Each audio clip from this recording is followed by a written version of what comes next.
My. What is going on here? She has turned the room upside down in a matter of minutes. Let's take a closer look at this. Our young lady, she comes into the hotel. Her skirt is somewhat tight and a little short, but that's a topic for another day. Her suitcase, she has packed the entire world inside one suitcase for just a 3-day trip. What's that all about? Too many clothes. She couldn't even find anything to wear, and that explains why the room is so untidy. That's a no-no when it comes to business travel etiquette.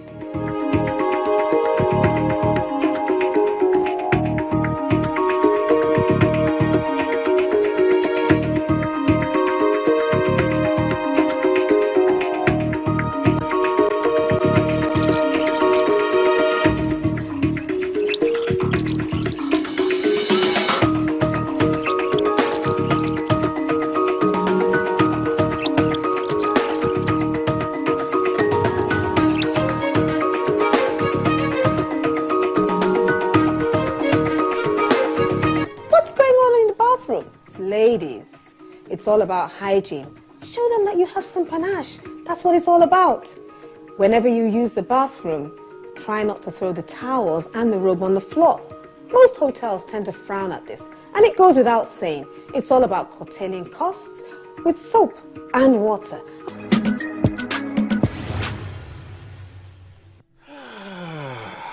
Well, it's that time again when we get to hear about some of the things we do when we travel. Mark the words with emphasis. The things we do when we travel, or the things we do generally. Etiquette with Janet. She's here. Hello, Janet. Hi, how are you? Good morning.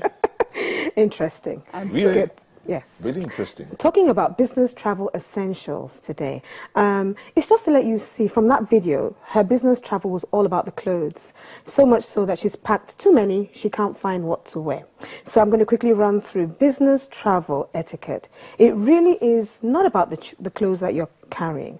There's a whole lot of things that you need to take into consideration when you're actually embarking on a business travel. To start with, you are probably on that assignment because you're representing either your department, or definitely you're representing your company. And you have to remember you're representing your country.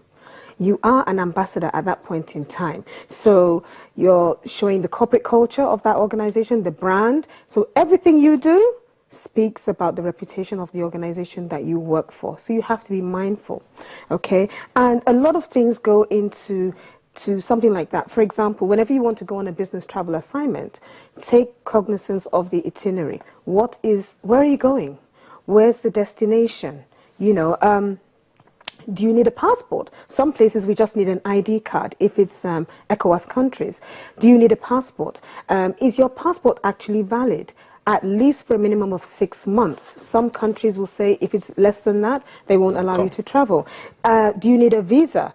Then if you do need a visa, you can't be going on a travel assignment and the visa takes 15 working days to do. You need to make sure that, do you have that required visa? And if you don't, how much working days, especially working days, not weeks, do you need to have that visa in your passport? Do you need to take a vaccination? Now, there's some vaccinations that you need to take 2 weeks prior to your travel. There are some medications that you need to take 1 or 2 weeks before you travel for it to kick in. Then you take them while you're there. You even have to take them when you get back, especially for malaria-prone, areas. And again, do you need to take extra medication along with you? Those are the first basics. So where are you going? Then flight schedules. Is it a 12-hour flight, a 1-hour flight?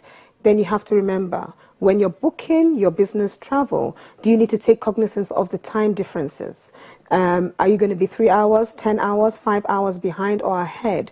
And that will at least make you judge when to schedule your important meetings. You don't get there and say, oh my God, my meeting is in 2 hours, and you are totally jet lagged.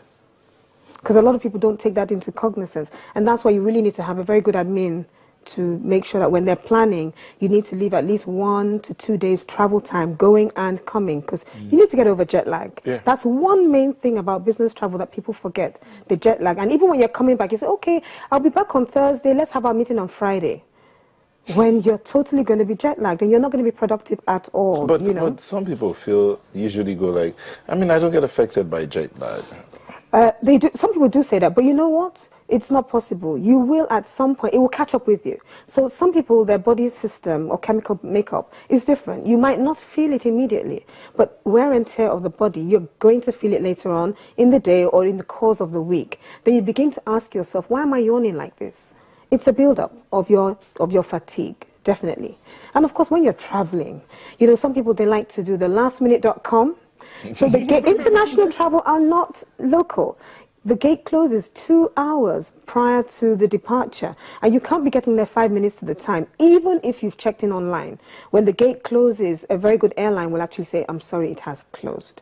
And therefore, they give you ample time to check in and get to the airport on time. So some people, they're doing meetings right to the very moment, and they feel, okay, I can go, I can make it in 15 minutes, and they forget that, There's a bit of traffic. There's a lot of traffic, because most times you're traveling on a weekday, being a business travel assignment. So you have to remember, what time does the gate close? And have all these things down. Don't just assume. Put them all down. And then, of course, finally, baggage allowance. All right, at that point. How much is your baggage allowance? You're not going on a vacation. You are going on a business trip. So this young lady has her suitcase. Okay, so full. Janet, I'm going to ask you to please hold on Okay. a bit. There's a programming announcement. We'll just take a quick dash to Benin, where our crew is there covering a live event. But that's for our DSTV viewers. You can join us later on to watch a repeat broadcast. But for the UK viewers and those here in Lagos, continue our programming here. So we're going on to Benin, but we'll continue the show here. So.